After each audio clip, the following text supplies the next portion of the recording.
Bol de sagesse vous présente. Bol de sagesse vous présente le test de personnalité en une question. La personnalité se définit par un ensemble de sentiments, de comportements et d'attitudes qui font la singularité d'un individu.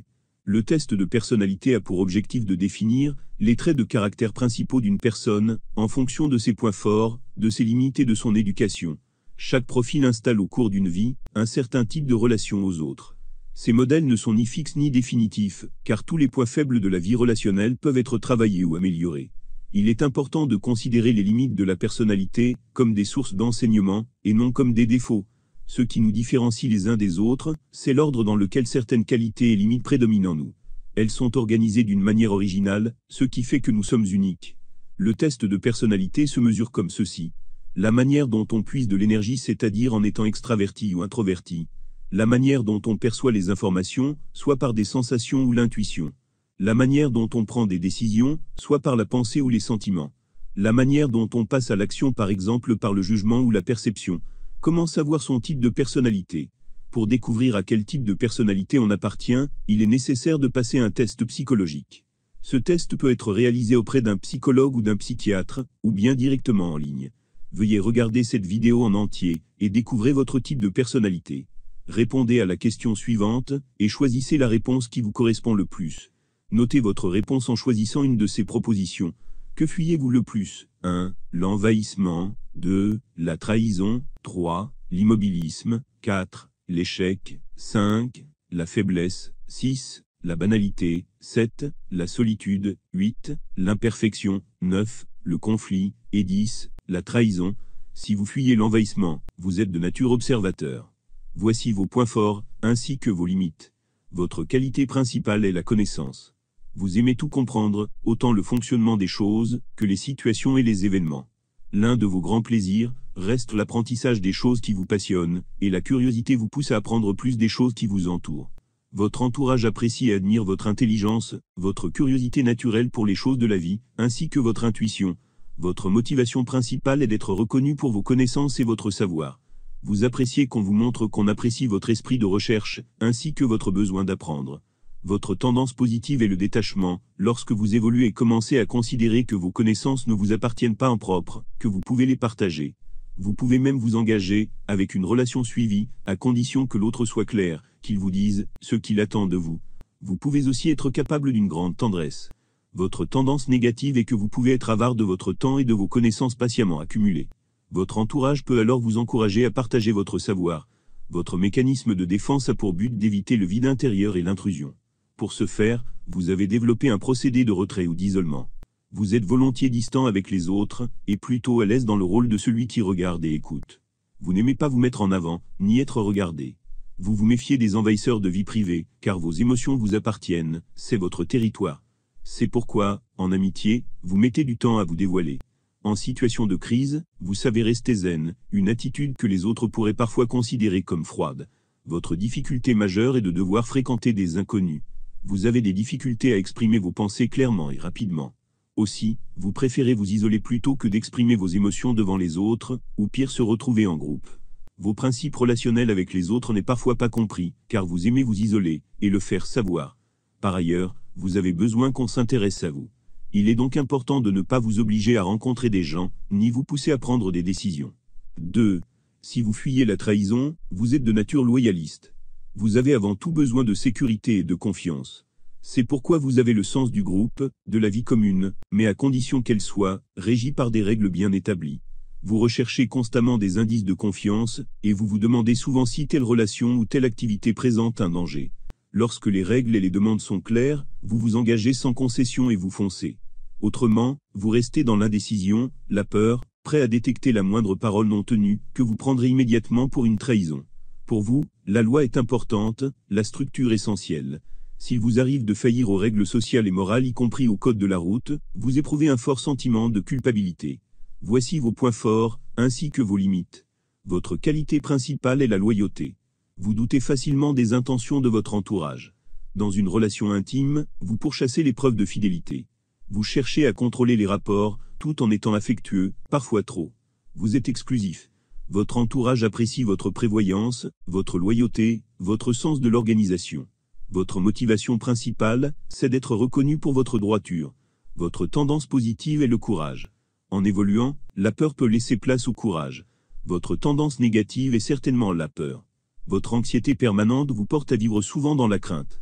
Vous recherchez donc la compagnie de personnes fiables, une vie familiale et professionnelle dans un cadre sécurisé. Votre mécanisme de défense vient du fait qu'enfant, l'un de vos parents devait être absent, ou était trop rigide, et les règles d'éducation étaient parfois contradictoires, ou trop floues. Pour vous sortir des angoisses rencontrées dans l'enfance, vous projetez sur les autres vos propres angoisses, vos fantasmes. Votre difficulté majeure est qu'il vous est compliqué de prendre une décision rapidement. Vous avez peur d'être abandonné, que les autres profitent de vous.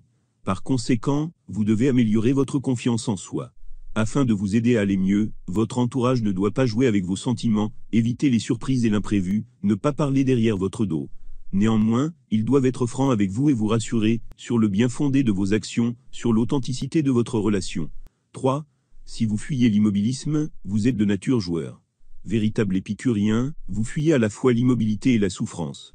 Vous aimez éprouver du plaisir, vous faire plaisir, bouger, voyager, aller de plus en plus vite.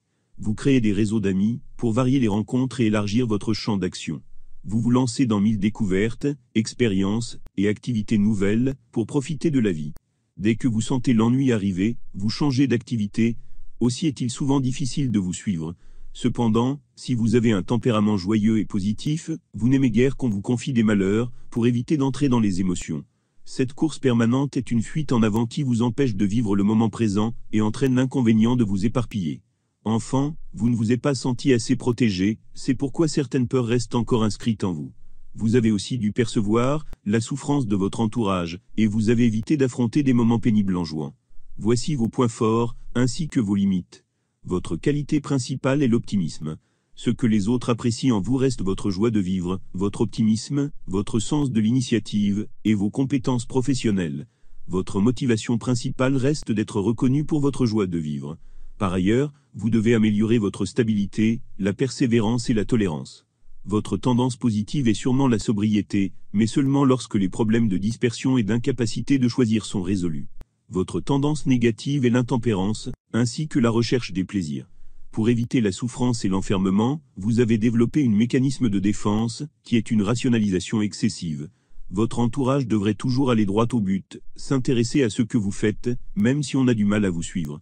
Ne jamais vous imposer d'activités répétitives, mais tout en vous montrant qu'on peut vivre heureux tout en faisant des choses sérieuses.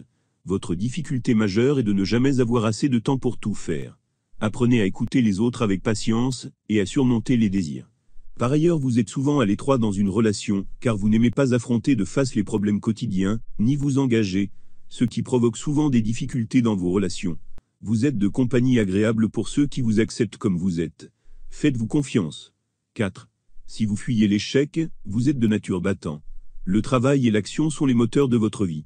Vous vous estimez infatigable, et vous êtes insatiable de résultats positifs.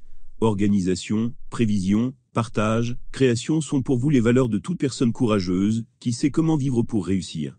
Vous supportez difficilement les moments vides, synonyme d'ennui. Vous êtes positif, avec un moral constant, et, pour vous, il n'y a jamais de problème, il n'y a que des solutions. Vous avez une rare faculté d'adaptation. Cependant, vous êtes déstabilisé quand on vous demande ce que vous pensez de vous-même ou des autres. En fait, vous vous identifiez à ce que vous faites, et non à ce que vous êtes. Enfant, vous avez probablement été récompensé pour vos actes, valorisé pour vos actions. Mais vos parents ne parlaient pas de vous, en tant que personne. C'est pour cela que vous en avez conclu que, pour être aimé, il faut réussir. Voici vos points forts, ainsi que vos limites.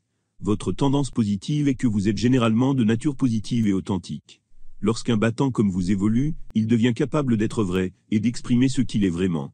Les autres apprécient votre capacité d'action, votre endurance au travail, votre engagement professionnel et votre assurance. Votre tendance négative est la tromperie, comme moyen d'éviter les échecs. Vous pouvez user de mensonges et de tous les autres moyens possibles pour réussir ce que vous entreprenez. Votre mécanisme de défense est que vous avez développé un mécanisme d'identification à ce qu'on attend de vous. Autrement dit, vous vous conformez souvent à un rôle et un sens d'adaptation hors norme. Votre difficulté majeure est que vous vous sentez obligé de donner en permanence le meilleur de vous-même. Vous vous comparez sans cesse aux autres. Par conséquent, vous vous investissez beaucoup pour être accepté par les autres. Vous soignez votre image. De plus, vous portez tant d'importance à vos activités qu'il vous arrive de négliger votre vie affective. Essayez de vivre spontanément et simplement. Par ailleurs, votre entourage doit éviter les épanchements affectifs trop voyants. De plus, ils doivent cultiver l'optimisme, car vous avez besoin d'être constamment félicité pour votre travail. Essayez d'améliorer le calme intérieur en pratiquant la méditation par exemple. 5. Si vous fuyez la faiblesse, vous êtes de nature de leader. La moindre faiblesse vous fait fuir car pour vous, il faut être juste, savoir se contrôler et être capable de se prendre en charge soi-même. Il faut aussi être capable de protéger les plus faibles.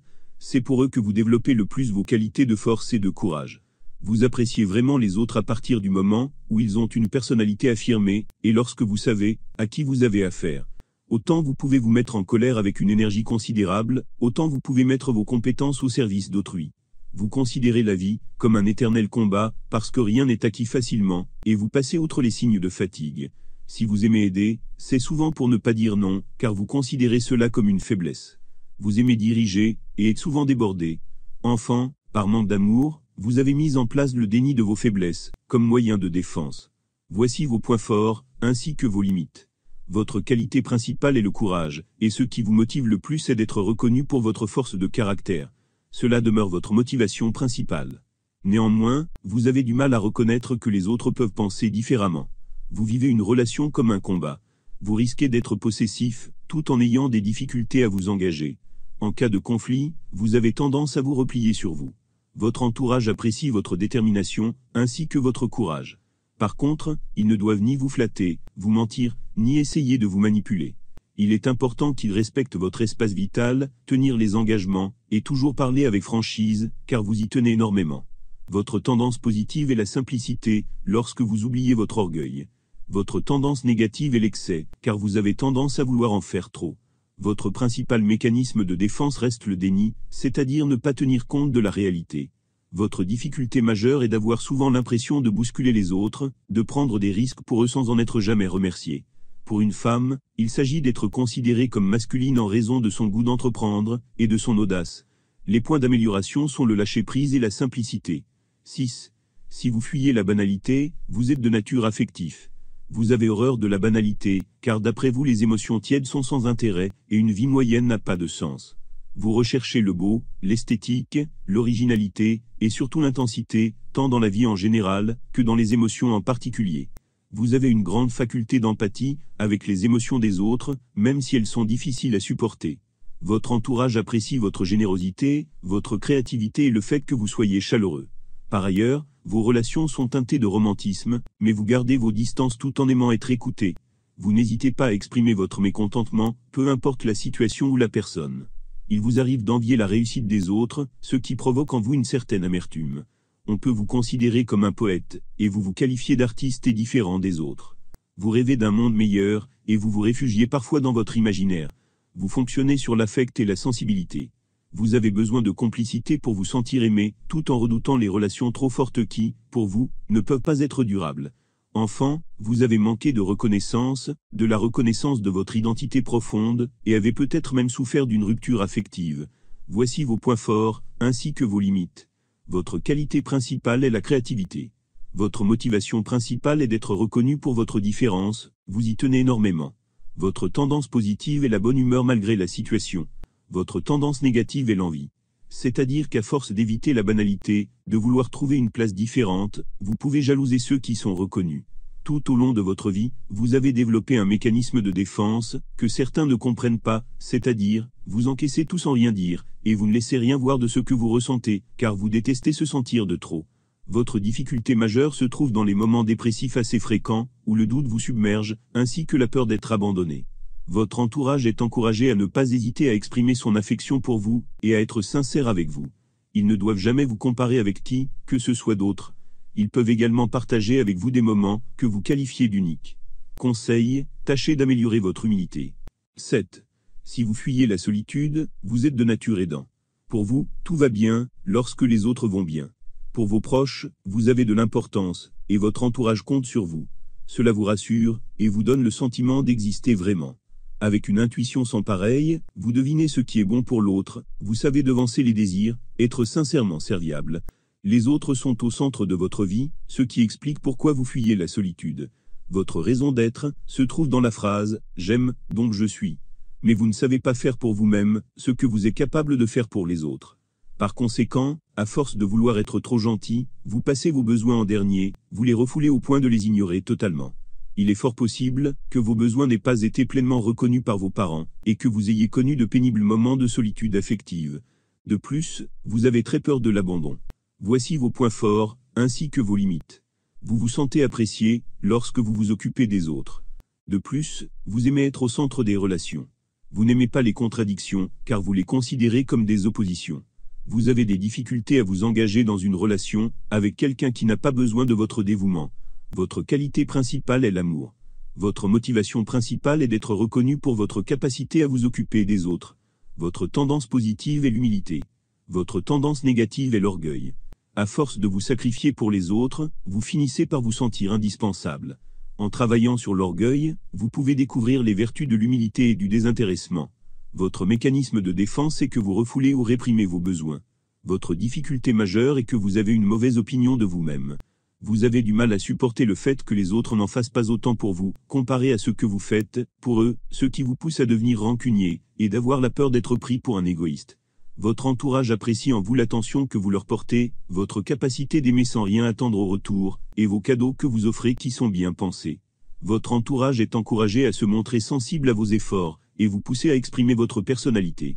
Ils ne doivent rien vous cacher, car vous risquez de le ressentir immédiatement, qu'il se passe quelque chose, et par conséquent réveiller votre susceptibilité. Conseil, occupez-vous de temps en temps de vous-même. 8. Si vous fuyez l'imperfection, vous êtes de nature perfectionniste. Il vous arrive souvent de penser que vous n'arriverez jamais à rien, que vous n'êtes pas à la hauteur, qu'il manque toujours quelque chose. Aussi, sans cesse en quête de perfection, vous êtes rigoureux, honnête, et adepte du travail bien fait. Vous n'aimez pas être pris en faute. Pour vous, une erreur, aussi humaine soit-elle, est un échec. Vous vous coupez souvent de vos émotions, voire de votre plaisir, pour ne pas vous donner en spectacle, ni à vous-même ni aux autres. Perdre le contrôle sur vous-même, sur les choses et les événements, est une épreuve quasi humiliante. Vous n'acceptez pas vos limites, c'est pourquoi vous pouvez devenir votre propre bourreau, parfois celui des autres. Vous cherchez à progresser, à évoluer, mais au prix de souffrances souvent inutiles. Enfant, vous avez manqué de compliments, et vous êtes encore aujourd'hui marqué par les critiques de vos parents et de vos proches. Ce qui a développé en vous un sentiment de culpabilité, et de ne jamais être assez. Voici vos points forts, ainsi que vos limites. Votre qualité principale est votre capacité d'avoir un but, et de s'en rapprocher de manière délibérée, et à la perfection. Votre motivation principale est d'être reconnu pour la qualité de ce que vous faites. Tendance positive reste la patience, à condition d'apprendre à dissiper votre colère, et non à la refouler. Votre tendance négative est la colère. Vous mettez beaucoup d'énergie à la contenir. Vous avez développé un mécanisme de défense parfois curieuse, car vous réagissez différemment de ce qu'on attend de vous, par exemple en étant gentil, alors que vous devriez vous mettre en colère. La raison est que vous craignez la colère, la vôtre et celle des autres. Vous êtes très exigeant, autant pour vous-même que pour les autres. Par ailleurs, vous cherchez souvent à avoir raison. Malgré tout, votre entourage apprécie votre sens de la rigueur, ainsi que votre sens de responsabilité assez élevé. Votre difficulté majeure est celle d'avoir le sentiment d'être dépassé par les événements, par vos responsabilités, et de ne jamais pouvoir faire les choses aussi bien que vous le voudriez. Il vous arrive souvent de penser que vous n'arriverez jamais à rien. Dans ce cas, votre entourage peut vous féliciter sans vous flatter, car vous n'appréciez pas les flatteries. De plus, vous attendez d'eux la garantie qu'ils écoutent vos conseils et qu'ils apprécient votre droiture et votre précision. Et surtout montrer qu'ils aiment aussi vos imperfections. Conseil, essayez d'améliorer le lâcher-prise et votre niveau de tolérance. 9. Si vous fuyez le conflit, vous êtes de nature médiateur. C'est la recherche de l'harmonie et de la paix, autant intérieure qu'extérieure, qui mène votre existence. Vous fuyez les conflits pour ne pas être obligé de prendre position, et ainsi éviter de blesser les autres. Votre qualité de compréhension et votre calme naturel passent parfois pour la passivité. Vous aimez vivre et travailler dans un cadre clair, avec des buts précis, sans trop de pression. Ce qui vous permet d'avancer, d'évoluer à votre rythme. Vous avez une bonne intuition sur les sentiments, les atouts et les défauts, les émotions et les besoins des autres, et négligeant ainsi les vôtres. Vous vous mettez rarement en colère, vous ne savez pas dire non, et vous prenez le temps de donner votre avis. De même que vous prenez votre temps pour réaliser vos objectifs. Enfant, vous n'avez pas pu exprimer suffisamment vos besoins, et vous avez pris le pli de vous taire pour préserver votre tranquillité. Concernant vos principes relationnels, vous essayez toujours d'éviter les discussions, et vous déployez beaucoup d'énergie pour résoudre les problèmes. Vous avez également une bonne capacité à ressentir les besoins des autres. Ce qui fait de vous une personne agréable, mais plutôt fermée, car vous n'exprimez pas vos sentiments. Vous êtes très sociable, et vous rêvez d'une relation fusionnelle. Voici vos points forts, ainsi que vos limites. Votre qualité principale est le soutien, l'acceptation de l'autre tel qu'il est. Votre motivation principale est d'être reconnu pour votre paix intérieure et votre rayonnement naturel. Votre tendance positive est la capacité d'action juste. En travaillant sur les problèmes posés par la paresse, vous pouvez agir directement au plus juste. Votre tendance négative est la paresse, ce qui fait que pour éviter les conflits et certaines difficultés, vous préférez abandonner. Par conséquent, vous avez développé un mécanisme de défense qui fait que vous calmez votre colère par toutes sortes de moyens de compensation. Par exemple des sucreries, le tabac, l'alcool et la télé. Votre difficulté majeure est votre façon de critiquer les autres pour votre indécision. Par ailleurs, vous avez tendance à exprimer spontanément votre désaccord sans vous soucier autant de l'opinion des autres, et trouvez qu'on ne prend pas assez vos idées en compte. Sachez que votre entourage aime votre capacité à accepter les autres tels qu'ils sont, et à les aider, sans oublier votre disponibilité. Néanmoins, votre entourage ne doit pas vous obliger à prendre des décisions rapides. Il doit vous laisser vous exprimer ou agir sans vous bousculer. C'est-à-dire prendre du temps avec vous, et vous faire savoir qu'on apprécie ce moment. Ils ne doivent surtout pas profiter de votre gentillesse. Conseil, vous devriez apprendre à pratiquer l'affirmation de soi. Cela vous sera très utile au quotidien. Y a-t-il une idée qui a retenu votre attention? Veuillez partager votre type de personnalité dans les commentaires ci-dessous. Si vous avez apprécié le contenu de cette vidéo, abonnez-vous, aimez, et partagez cette vidéo. N'oubliez pas de nous laisser un commentaire.